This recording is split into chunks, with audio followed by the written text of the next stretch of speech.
Doctor പറഞ്ഞതെല്ലാം കേട്ടിരിക്കുവാണ് ലക്ഷ്മി ശേഖരനും. അപകടനില തരണം ചെയ്തു എന്നറിഞ്ഞതും ലക്ഷ്മി ഒരു കോടി നന്ദിയാണ് ഈശ്വരനോട് പറഞ്ഞത്. അവനെ ഒന്ന് കാണുവാൻ അവരുടെ മനസ്സ് വെമ്പി. ഏകദേശം ഒരു 3 മണിക്കൂർ കഴിഞ്ഞു വൈശാഖിന് ബോധം തെളിയുവാൻ. ഡോക്ടറുടെ നിർദ്ദേശപ്രകാരം ലക്ഷ്മിയും സുമിത്രയും ശേഖരനും വിജയും കൂടിയാണ് അവനെ കാണുവാനായി കയറിയത്. എന്റെ മോനെ, സുമിത്ര മകനെ നോക്കി വിതുമ്പി. അമ്മ. അവൻ പതിയെ ചുണ്ടനക്കി. ഇതാരാണ്? വൈശാഖിന് മനസ്സിലായോ? ഡോക്ടർ ശേഖരനെ ചൂണ്ടിയാണ് ചോദിച്ചത്. അവൻ ശേഖരന്റെ മുഖത്തേക്ക് സൂക്ഷിച്ചു നോക്കി. അച്ഛൻ. അവൻ ചുണ്ടുകൾ അനക്കി. Very good Vaishakhan. ഡോക്ടർ അവനെ അഭിനന്ദിച്ചു. ഇനി ഇതാരാണെന്ന് പറയൂ. ഡോക്ടർ ഇത്തവണ വിജയെ നോക്കിയാണ് ചോദിച്ചത്. വീണ. അവൻ പതിയെ പറഞ്ഞു.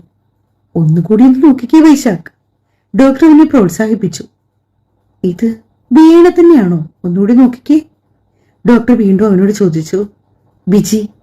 അവൻ ഡോക്ടറെ നോക്കി പറഞ്ഞു. ഗുഡ്. വൈശാഖിന് കുഴപ്പമൊന്നുമില്ല കേട്ടോ. ഇനി ഇതും കൂടി ആരാണെന്ന് പറയൂ. ഡോക്ടറാണെങ്കിൽ ലക്ഷ്മിയെ അവന്റെ മുൻപിലേക്ക് നീക്കി നിർത്തി. തന്റെ ഭാര്യയാണെന്ന് പറയൂ ഏട്ടാ. അവൾ അവനെ നോക്കി. വൈശാഖിന് ആദ്യം കാണുമ്പോൾ അവളെ സൂക്ഷിച്ചു നോക്കി. ഡോക്ടർ എത്രയൊക്കെ ശ്രമിച്ചിട്ടും വൈശാഖിന് അവളെ മനസ്സിലാക്കാൻ കഴിഞ്ഞില്ല. വൈശാഖേട്ട, ഞാൻ ലക്ഷ്മിയാണ്. അടർന്നു വീണ കണ്ണുനീർത്തുള്ളികൾ ഒപ്പിക്കൊണ്ട് അവൾ 1000 ആവർത്തി പറഞ്ഞുവെങ്കിലും അവന് മാത്രം അവളെ മനസ്സിലായില്ല. ഇതാരാണെന്ന് മനസ്സിലായോ വൈശാഖൻ? ഡോക്ടർ വേണുഗോപാൽ ഒന്നുകൂടി ചോദിച്ചു. ഇല്ല എന്നായിരുന്നു അവൻ പറഞ്ഞത്. മോളെ ലക്ഷ്മി. സുമിത്ര അവളുടെ ചുമലിൽ പിടിച്ചു. വാ മോളെ, നമുക്ക് അങ്ങോട്ട് പോകാം. ശേഖരനും സുമിത്രയും കൂടി അവളെ പുറത്തേക്ക് കൂട്ടിക്കൊണ്ടുപോയി. വിങ്ങിപ്പൊട്ടിയാണ് അവൾ ഇരുന്നത്. ലക്ഷ്മി മാത്രം അവൻ തിരിച്ചറിഞ്ഞില്ലെന്നറിഞ്ഞത് എല്ലാവർക്കും വലിയ വിഷമമായി. സാരമില്ല മോളെ, കുറച്ച് ദിവസത്തിനുള്ളിൽ എല്ലാം റെഡിയാകും. ഡോക്ടറിനോട് പറഞ്ഞിട്ടുണ്ട്. അശോകൻ അവളെ സമാധാനിപ്പിച്ചു. അച്ഛ. അവൾ അച്ഛന്റെ കയ്യിൽ പിടിച്ചു. വൈശാഖേട്ടൻ എന്നെ പറ്റിക്കുന്നതാണോ അച്ഛ? ചിലപ്പോ എന്നെ പറ്റിക്കുന്നതായിരിക്കും. അച്ഛനൊന്ന് കയറിച്ചില്ലാമോ പ്ലീസ്? അവൾ അച്ഛന്റെ മുന്നിൽ കേണു. മോളെ, അച്ഛനെ ഇപ്പോൾ ഡോക്ടർ വിളിച്ചു. അച്ഛനും ഗോപനും കൂടിയാ കയറിയത്. ഗോപനെ മാത്രമേ അയാൾക്ക് മനസ്സിലായുള്ളൂ. തന്റെ പ്രതീക്ഷകളെല്ലാം അസ്തമിച്ചതുപോലെ അവൾ അവിടെ കിടന്നൊരു ബെഞ്ചിലിരുന്നു. ഇടയ്ക്ക് 1-2 തവണ കൂടി ലക്ഷ്മി അവന്റെ അടുത്തേക്ക് കയറി ചെന്നു. പക്ഷേ നിരാശയായിരുന്നു ഫലം. ലക്ഷ്മി, മോൾ അശോകന്റെ കൂടെ മോളുടെ വീട്ടിലേക്ക് പോയിക്കോ. എന്നിട്ട് നാളെ കാലത്തെ വന്നാൽ മതി. വെറുതെ ഇവിടെ ഇരിക്കണ്ട മോളെ. ശേഖരൻ കുറേ പറഞ്ഞെങ്കിലും ലക്ഷ്മി പോകാൻ തയ്യാറായില്ല. വൈശാഖൻ ഒന്നുകൂടി ഉറങ്ങി എഴുന്നേറ്റ് കഴിയുമ്പോഴേക്കും അവളെ മനസ്സിലാകുമെന്നൊരു പ്രതീക്ഷയിലാണവൾ.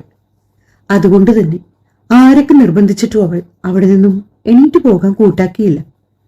ശേഖരനും അശോകനും ലക്ഷ്മിയും കൂടിയാണ് ഹോസ്പിറ്റലിൽ നിന്നത്. സർജറിയൊക്കെ കഴിഞ്ഞതിനാൽ അന്ന് രാത്രി മുഴുവനും അവൻ മയക്കത്തിലായിരുന്നു.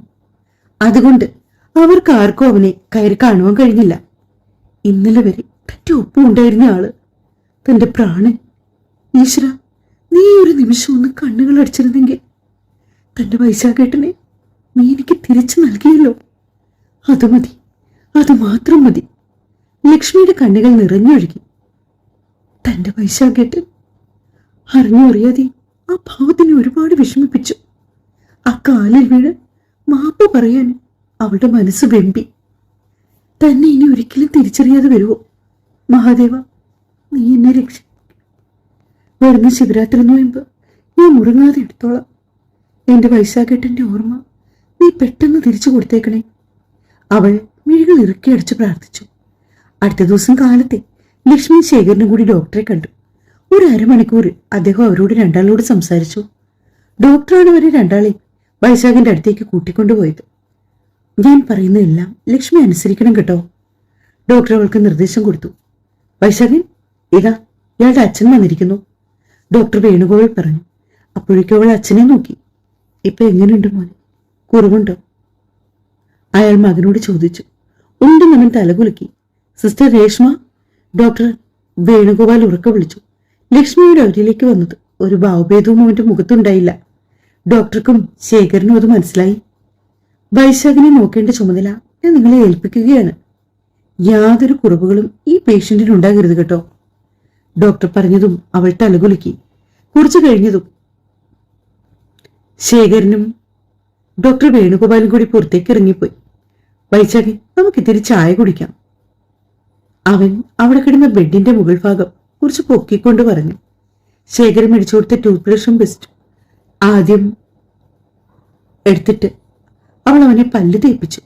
എന്നിട്ട് കുറച്ച് കട്ടൻ ചായയും ഒരു ബെഡിന്റെ കാൽഭാഗവും നിർബന്ധപൂർവ്വം അവനെ കഴിപ്പിച്ചു. എന്നിട്ട് ഗുളികയും കൊടുത്ത് അവൾ അവനെ വീണ്ടും ചാരിക്കെടുത്തി. വേദനയുണ്ടോ? അവൾ പതിയെ ചോദിച്ചു. ഉണ്ട് സിസ്റ്റർ, അവൻ പറഞ്ഞു. ഭൂമിക്കവളുടെ മനസ്സ് നീറിപ്പുകഞ്ഞു. സാരമില്ല, കുറച്ചു കഴിയുമ്പോൾ എല്ലാം മാറും. എന്തെങ്കിലും ആവശ്യമുണ്ടെങ്കിൽ ഈ ബെല്ലടിച്ചാൽ മതി. അവന്റെ വലതുവശത്ത് ഒരു ചെറിയ സ്വിച്ച് ഉണ്ടായിരുന്നു. അത് അവൾ അവന് കാണിച്ചു കൊടുത്തു. തിരികെ അവൾ റൂമിലെത്തിയപ്പോൾ ഡോക്ടറും ശേഖരനും അശോകനും തമ്മിൽ സംസാരിക്കുന്നു. ശേഖരനെ അയാളുടെ കൂട്ടുകാരനെയും ആയിട്ട് ബൈക്കിൽ പോയപ്പോൾ ആക്സിഡന്റ് ഉണ്ടായി എന്നാണ് ഓർത്തിരിക്കുന്നത്.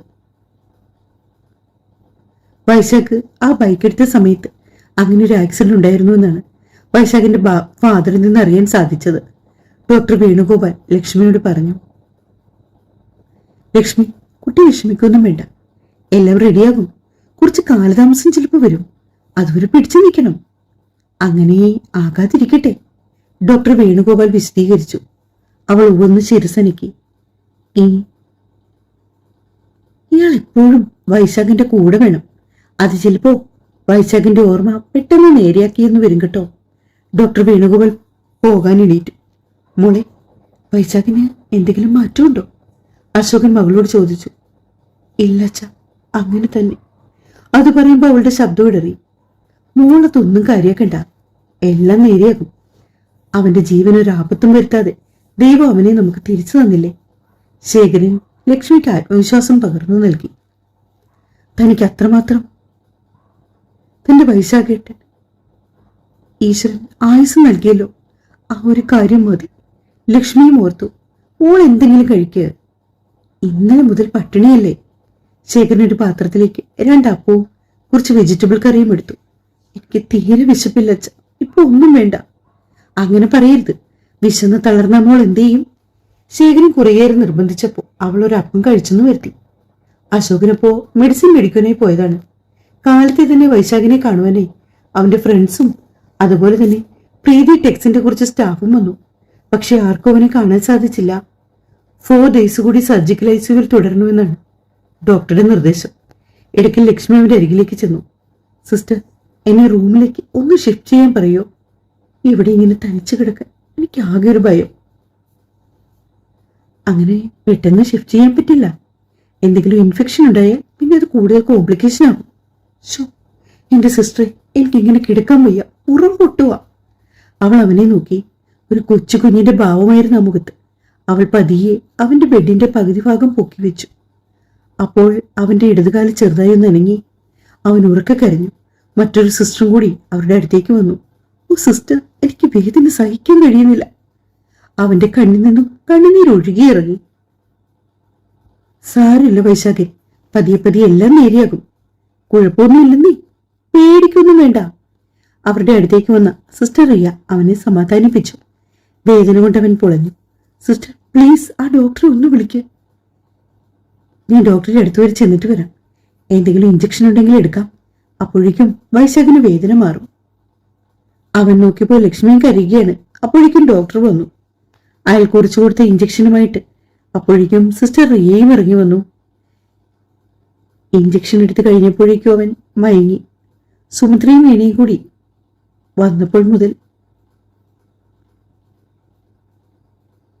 അവൻ ഉറങ്ങുകയായിരുന്നു. മോളെ, സുമിത്ര അവളെ ചേർത്ത് പിടിച്ചു. എടത്തി, ഏട്ടന് എന്തെങ്കിലും മാറ്റമുണ്ടോ? ഇല്ലെന്ന് അവൾ ചുമൽ ചലിപ്പിച്ചു. ശരിയാകൂട്ടോ, ഒന്നും പേടിക്കണ്ട. ഇങ്ങനെ പല കേസുകൾ ഇവിടെ ഉണ്ടായിട്ടുണ്ട്. ഏറിയാൽ 1 മാസം, അതിനു മുമ്പ് എല്ലാം റെഡിയാകും. ചിലർക്കൊക്കെ ഇവിടെ നിന്ന് ഡിസ്ചാർജ് ആയി പോകുമ്പോൾ എല്ലാം ഓക്കെ ആയിട്ടുണ്ട്. സിസ്റ്റർ റിയ പറഞ്ഞു. ഒരുപാട് സമയം ഇവിടെ നിൽക്കേണ്ട, ഡോക്ടർ വഴക്കു പറയും. ലക്ഷ്മി സുമിത്രയോടും വീണയോടും പറഞ്ഞപ്പോൾ അവരവിടെ നിന്നും ലക്ഷ്മിയോട് യാത്ര പറഞ്ഞിറങ്ങി. അമ്മയും നാത്തൂനാണോ അത്? സിസ്റ്റർ റിയ അവളെ നോക്കി. അതെ, ഏട്ടന് 3 സഹോദരിമാരുണ്ട്. വിവാഹം കഴിഞ്ഞിട്ട് എത്ര നാളായി? 2 വീക്സ് കഴിഞ്ഞതേ ഉള്ളൂ. അത് പറയുമ്പോൾ സിസ്റ്റർ റിയ അവളെ വേദനയോടെ നോക്കി. വൈശാഖേട്ടന് എന്നെ ഓർമ്മ വരുമോ സിസ്റ്റർ? അതോ എല്ലാരും കൂടി എന്നെ പറഞ്ഞു പറ്റിക്കുവാണോ? അത് ചോദിച്ചപ്പോഴേക്കും അവൾ പൊട്ടിക്കരഞ്ഞു. എന്താ കുട്ടി ഇത്? കണ്ണു തുടയ്ക്ക്. വൈശാഖൻ ഉണർന്നു വന്നാൽ അവൾ വേഗം കണ്ണീരൊപ്പി. ഉച്ചയായപ്പോൾ വൈശാഖനുള്ള പൊടിയരിക്കഞ്ഞിയുമായിട്ടൊരു സ്റ്റാഫ് വന്നു. ലക്ഷ്മിയും സിസ്റ്റർ റിയയും കൂടി അവനെ മെല്ലെ എഴുന്നേൽപ്പിച്ചു. ലക്ഷ്മിയോട് അവന് ഭക്ഷണം കൊടുക്കാൻ പറഞ്ഞിട്ട് സിസ്റ്റർ റിയ പുറത്തേക്ക് പോയി. അവൾ ഒരു സ്പൂണിൽ അല്പാൽപമായി കഞ്ഞി കോരി അവന് കൊടുത്തു. 2-3 സ്പൂൺ കഞ്ഞി കുടിച്ചപ്പോഴേക്കും അവൻ മതിയായെന്ന് പറഞ്ഞ് അവളെ വിലക്കി. അതൊന്നും പറഞ്ഞാൽ പറ്റില്ല, ഇത് മുഴുവൻ കുടിക്കണം. ലക്ഷ്മി അവന് വീണ്ടും കഞ്ഞി കോരി കൊടുത്തു. മതി സിസ്റ്റർ, എനിക്കിതൊന്നും കുടിക്കാൻ വയ്യ. വല്ലാത്ത വേദനയാണ് കാലിന്. വേദനയൊക്കെ എളുപ്പം മാറും. ഈ ഭക്ഷണം നന്നായി കഴിക്ക്. ഒരുപാട് ഗുളികകളൊക്കെ കഴിക്കുന്നില്ലേ? അവൾ അവനെ അത് മുഴുവനും കഴിപ്പിച്ചു. ആഹാ, വൈശാഖൻ കഞ്ഞി മുഴുവൻ കുടിച്ചല്ലോ. അപ്പോഴേക്കും സിസ്റ്റർ റിയ അകത്തേക്ക് വന്നു. അവ ഏതൊക്കെയോ മെഡിസിൻ എടുത്തുകൊണ്ട് പുറത്തേക്ക് വീണ്ടും പോയി. സിസ്റ്റർ, അവൻ വിളിച്ചപ്പോൾ ലക്ഷ്മി തിരിഞ്ഞു നോക്കി. സിസ്റ്റർ ഫുഡ് കഴിച്ചോ? അവൻ ചോദിച്ചു. ലക്ഷ്മി അവനെ ഒരു നിമിഷം നോക്കി. ഇല്ല, ഞാൻ കഴിച്ചോളാം, അവൾ പ്ലേറ്റ് കഴുകി വെച്ചിട്ട് പറഞ്ഞു. സിസ്റ്റർ റിയ വന്നപ്പോൾ അവൾ പുറത്തേക്ക് ഇറങ്ങിപ്പോയി. ശ്യാമളയും അശോകനും ദീപയും ഒക്കെ ഹോസ്പിറ്റലിൽ വന്നു. പക്ഷെ അവരാരും വൈശാഖിനെ കാണുവാൻ മുതിർന്നില്ല. അശോകൻ ഇടയ്ക്കൊക്കെ ഡോക്ടറെ കയറി കാണും. ഏറ്റവും നല്ല ട്രീറ്റ്മെന്റാണ് വൈശാഖിന് ലഭിക്കുന്നത്. കൂടാതെ സൈക്കോളജിസ്റ്റും അവനെ കാണുന്നുണ്ട്, ഡോക്ടർ വേണുഗോപാൽ അറിയിച്ചു. പാവ ലക്ഷ്മി മോൾ, അവൾ എത്രമാത്രം വിഷമിക്കുന്നുണ്ട്. ശ്യാമള കണ്ണു തുടച്ചുകൊണ്ട് അശോകനെ നോക്കി. എന്ത് ചെയ്യാനാ ശ്യാമളെ, നമ്മുടെ കുഞ്ഞിനെ ദൈവം പരീക്ഷിക്കുകയാണ്.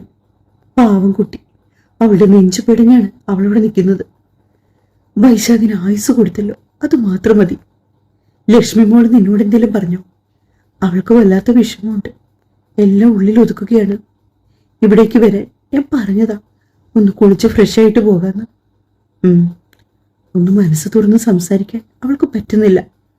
അവനെ വിട്ട് എങ്ങോട്ടും അവൾ പോരുകയുമില്ല. അശോകൻ കണ്ണുകൾ അടച്ച് സെറ്റിയിലേക്ക് കിടന്നു.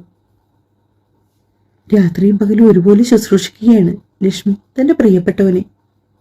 രാത്രിയിൽ അവന് ഭയങ്കര വേദനയായിരിക്കും. കണ്ണിമ ഒന്ന് ചിമ്മാതെ ലക്ഷ്മി അവനെ പരിചരിക്കും. അവനെ പല്ല് തേപ്പിക്കുന്നതും ദേഹം തുടച്ചു കൊടുക്കുന്നതും എല്ലാം അവളാണ്. വേണ്ടെന്ന് പറഞ്ഞാലും നിർബന്ധിച്ചുകൊണ്ട് അവനെ ഭക്ഷണം കഴിപ്പിക്കുകയാണ് ലക്ഷ്മി ചെയ്യുന്നത്. സിസ്റ്റർ വീട്ടിൽ പോകുന്നില്ലേ? ഇടയ്ക്കവൻ ചോദിച്ചു. ഞാൻ ഹോസ്റ്റലിലാണ്. അവിടുന്ന് വീട്ടിലേക്കൊക്കെ പോകുന്നതേ, അവൾ മറുപടി പറഞ്ഞു. സിസ്റ്ററിന്റെ പേരെന്താ? എന്റെ പേര് രേഷ്മ. ഡോക്ടർ പറഞ്ഞ പ്രകാരം അവൾ അവന് മറുപടി കൊടുത്തു. 4 ദിവസം കഴിഞ്ഞപ്പോൾ വൈശാഖൻ റൂമിലെത്തി. പരസഹായമില്ലാതെ അവന് ഒന്നും ചെയ്യാൻ പറ്റുന്നില്ല. സുമിത്രയും മീണയും ഉണ്ണിമോളും വല്ലാത്ത സന്തോഷത്തിലാണ്. കാരണം അവരെല്ലാവരും ഇന്നാണ് വൈശാഖിനെ അടുത്ത് കണ്ടത്. തുടരും.